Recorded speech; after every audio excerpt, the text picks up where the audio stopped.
What's up, y'all? Another Bible study, Bible reading, 2 Corinthians 7. Therefore, having these promises, beloved, let us cleanse ourselves from all defilement of flesh and spirit. Now, flesh and spirit, an example of that, from my understanding, would be like adultery or fornication. Flesh would be the physical act of fornication. Spirit would be the lusting part of it. Let us cleanse ourselves from all defilement of flesh and spirit, perfecting holiness in the fear of God. We need to be holy and have the fear of God.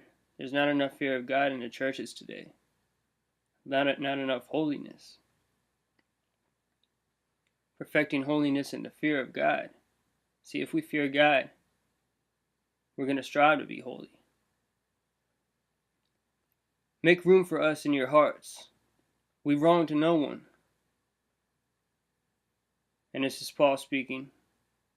Us, about him, referring to him and the people he brought along with him to preach to the Corinthians. Make room for us in your hearts. We wronged no one. We corrupted no one. We took advantage of no one.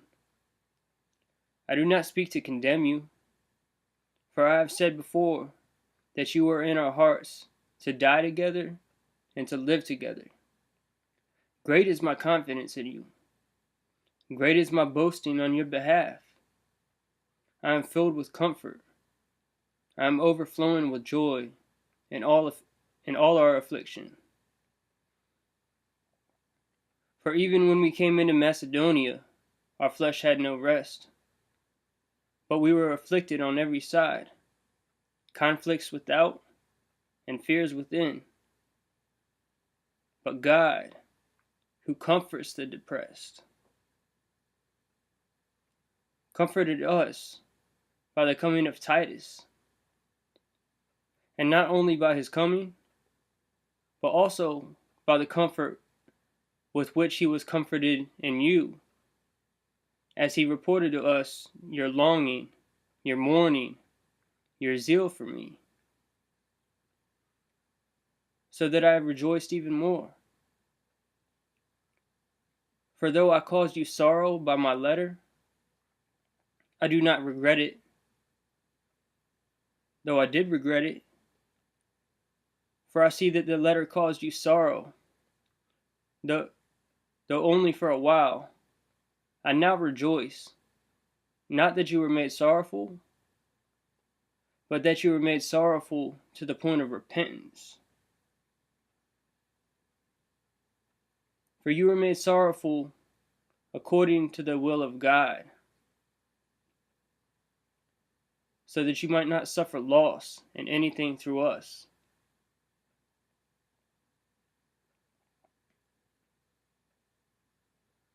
For the sorrow that is according to the will of God produces a repentance without regret, leading to salvation. But the sorrow of the world produces death. See the difference here? Sorrow of the world, sorrowing because you're going through things, because you're having a tough time. Sorrow according to the ways of the world produces death. Doesn't produce salvation.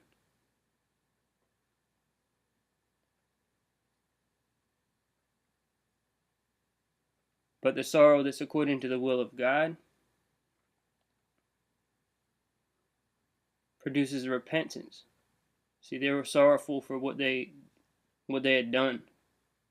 They were sorrowful for their sins.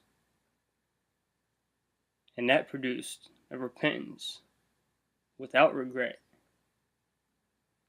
they turned from their sins without regret and didn't turn back, weren't planning on turning back, and that leads to salvation. For behold, what earnestness this very thing, this godly sorrow, has produced in you. What vindication of yourselves, what indignation, what fear, what longing, what zeal, what avenging of wrong. In everything you demonstrated yourselves to be innocent in the matter. So although I wrote to you, it was not for the sake of the offender, nor for the sake of the one offended, but that your earnestness on our behalf might be made known to you in the sight of God. For this reason we have been comforted. See, that sorrow, that godly sorrow, that they were being sorrowful, they were sorrowful for their sins, the things they had done wrong, that Paul had condemned them for. And that brought about a true repentance and an earnestness to do what's right. And besides our comfort, we rejoiced even more for the joy of Titus, because his spirit has been refreshed by you all. For if in anything I have boasted to him about you, I was not put to shame. For if in anything I have boasted to him about you, I was not put to shame. But as we spoke all things to you in truth, so also our boasting before Titus proved to be the truth. His affection bounds all the more towards you, as he remembers the obedience of you all, how you received him with fear and trembling. I rejoice that in everything I have confidence in you. And that's the end of 2 Corinthians 7. May God bless you guys.